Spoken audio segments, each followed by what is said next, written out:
So, I used to love buying clothes, and I also quite enjoy wearing makeup. But since starting my No Buy Challenge at the beginning of 2019, my perspective on beauty and the beauty industry as a whole has changed a lot. Now, when I say beauty, I'm going to be encompassing everything in the beauty realm, from fashion to makeup to body image in general. So, heart, if it wasn't painfully obvious, I've always struggled with the concept of beauty, and I've never had much confidence with my body image at all. I'm very short and I'm quite stumpy. I have a saggy little nose and I have no chin definition at all. Hi! And when I was younger, I believed I was just downright ugly, and I was bullied for being the ugly girl in the class. I had buck teeth, and I didn't wear makeup, so I wasn't doing myself any favours, apparently. I bloomed quite late in life, and I didn't even consider or start dating until my mid-20s because I wanted to at least develop some kind of confidence about how I looked and how I was perceived in the world before I went into that realm. However, I'm not the only one who feels this way about myself, and if you think I'm being hypercritical about myself, you may want to look at yourself, because statistics say you are more likely to also be in the same boat as me. According to studies, only 9% of men think they're attractive, and only 2% of women worldwide think that they are beautiful. So how is this related to No Buy? Well, if you go through the comment section of any of my No Buy videos, you'll see that the dominant theme running throughout is a fear of falling out of line with the beauty world. A lot of people kept saying that they couldn't do a No Buy year because they love buying makeup too much, or they love buying clothes and bags. And what was interesting was that when reading those comments, I couldn't help but notice a genuine fear and anxiety around the idea of giving up this connection to the beauty world in some form. People are genuinely afraid of giving up buying into the beauty world for fear of not fitting in or remaining aesthetically not on point. Makeup in particular is a passionate obsession for a lot of people, as demonstrated by the Jeffree Star and Shane Dawson collaboration last year, which sold 1.1 million palettes in less than 30 minutes. You don't want to hear my opinions on that documentary series in general, so don't say anything at all. Let's move on from that. I didn't start wearing any makeup until my 20s, mainly because I didn't see the need to wear makeup at school. I would waste my money on other things like art supplies, books, and cosplay outfits because I was that type of person. Why was I bullied so much? Who knows? And what's strange is that whilst they say teenagers are more self-conscious about how they look, etc. on the whole, I was a bit of an anomaly. Back in those days, I was far more accepting and unfazed by being the ugly girl. You know, it didn't make me feel good about myself, but it never motivated me enough to want to change how I dressed or how I looked in any way. It wasn't until I got older and that social media became bigger and more prominent in my life that I began feeling ashamed of how I looked in comparison to other people. However, it never drove me too far over the edge in a sense that I've never photoshopped my body or even airbrushed any blemishes from my skin. Like, I've never adjusted my photos like that, but I did compare myself a lot to other influencers online who were slimmer, taller, prettier, just fitter than me in every dimension. So when it comes to my purchasing habits in the late 2010s with my No Buy year, I spent more of my money on fashion than cosmetics because that's just where my interest lay. However, even then I wasn't immune to buying particular products or clothes because an influencer who I thought was far prettier than I wore, used, or recommended it. If Zoe Sugg wore it, I was usually going to go hunt it down and buy something very similar to it. And here's some tea. I was so upset that I looked nothing like Emma Watson that I couldn't look at Emma Watson pictures for a good 3, nearly 4 years of my life. Just couldn't do it. I avoided her like the plague. Pathetic? Yes. True? Yes. So let's look at the beauty industry as a whole. In 2019, the beauty industry was estimated at $532 billion, and it's only growing thanks to social media and, more specifically, the influencer market. Harvard Business student MBA graduate Alyssa Vitesse conducted research that revealed that out of 520 women, 62% of the women said that they follow beauty influencers on social media. When asked where they seek information about beauty products prior to purchasing them, social media influencers ranked highest at nearly 67%. Followed by third-party product reviews at 59%, beauty professionals at 55%. Company advertisements ranked much lower at only 44%, and public figures and celebrities, believe it or not, garnered only 34%. And keep in mind, this survey focused entirely on people who identify as women. It completely overlooked the number of men and non-binary individuals who also invest heavily in the beauty industry, either through cosmetic surgery, makeup, fashion, etc., which are all increasing across the board of genders. I mean, put it this way, two of the world's top beauty influencers are James Charles and Jeffree Star, and whose net worths are $10 million and $75 million respectively. So we should be really ignoring the male market in the beauty industry, should we, with our statistics? So with all that being said, let's start at the point of this video. How has my no buy challenge affected my relationship with beauty? Well, before I go in depth into this, I should stress now that I don't believe in shaming anyone for the way they spend their money. If they earn that money, they're entitled to use that money, and what they spend that money on is in no way designing their character or their level of intelligence or their interests, etc. Priorities in life and interests and passions are totally valid no matter what you spend your money on, and just because now I've deviated my course from these particular areas in life does not mean that I think it's lesser than that people do invest in these areas. Like, people spending money on makeup or fashion is not something that I look down upon in any shape or form. All I like to do is inspire people to think differently about their buying purchases, but I don't want people going away from this video feeling like I'm here to judge them. No one should judge anyone for how they spend their money. Your interests are totally valid and you should be proud of your interests and where your passions lie. So that being said, let me just explore how my perspective has changed on going on no buy, from the beauty industry to itself to body image, obviously, and how I perceive beauty in myself and people around me. So the biggest challenge for me in my no buy was giving up buying clothing. I have a very expressive taste in clothes, so you probably don't see it because you only see this side up.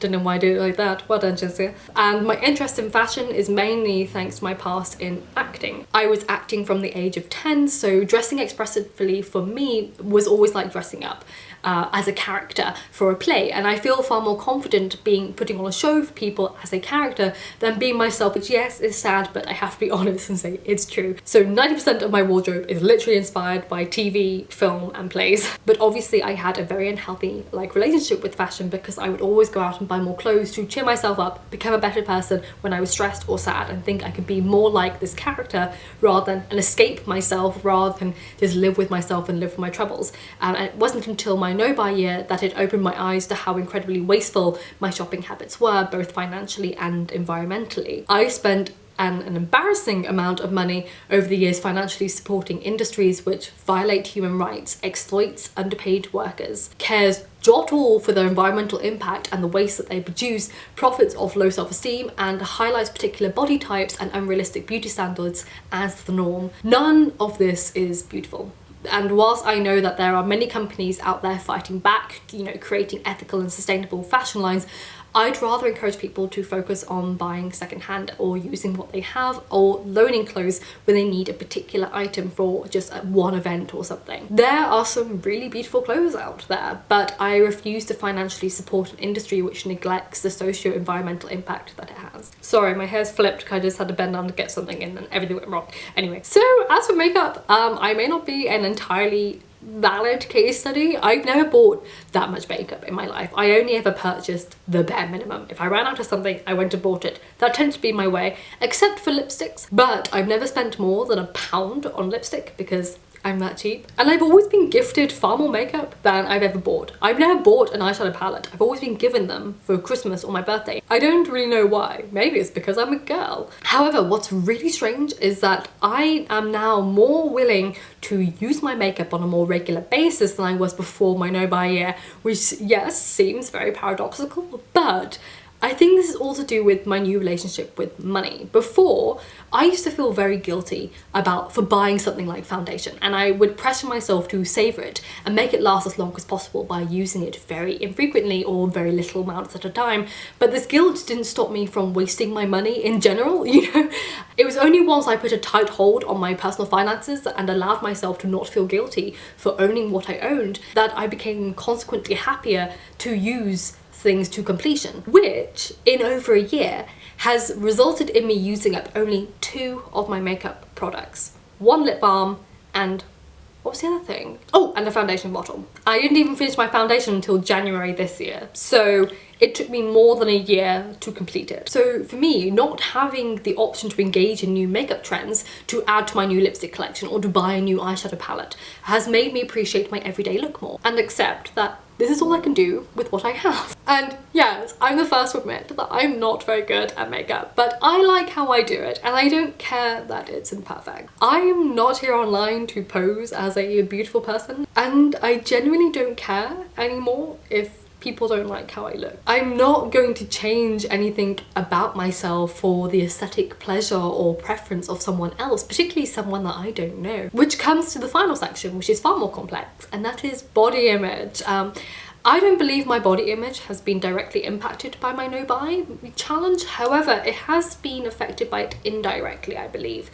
I made a whole video on how my no buy year affected my relationship with social media. My decision to then quit certain social media platforms like Twitter, Instagram and Facebook, and basically YouTube's the only thing I use now. I was just tired of how I allowed them to affect my emotions and my sense of self, and I was honestly tired of trying to beat an algorithmic game and remain relevant, which yes, I still do to an extent obviously on YouTube, but at least this battle is far more engaging and creative than it was on the other platforms for me. I didn't want to keep having to buy new things or show my life just to pitch myself a few knots up an algorithmic scale. And when I quit these particular social media platforms, I stopped taking pictures of myself and I stopped analysing my body through photography and comparing it to other girls on Instagram. I stopped feeling self-conscious of people picking apart my thighs or the shape of my nose or the angle that my chin fell at, and because I wasn't putting it out there to be scrutinized by. And yes, I admit this isn't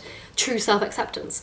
Avoiding the issue isn't confronting and overcoming the issue at all, but you can't recover or work on overcoming something if you keep yourself in an unhealthy and unhelpful environment which is conducive to the elements which you are trying to battle against. I needed to step back and work on my body image issues, and maybe in 5 years time I would be able to post a picture of myself on the internet and not feel self-conscious about it or compare it to other people. But you know what, I really don't care about being that person in 5 years time. Learning to overcome my self-consciousness about putting a picture up about myself isn't going to make a positive change in the world. I'd rather work on making more meaningful content and writing more meaningful articles and potentially hopefully a book and helping other people around me in my environment than working on how subconscious I am about a picture being up online about myself. So since I stopped throwing away my money on these other industries which I no longer wish to invest in, I've come to a more realisation about the concept of beauty as a whole,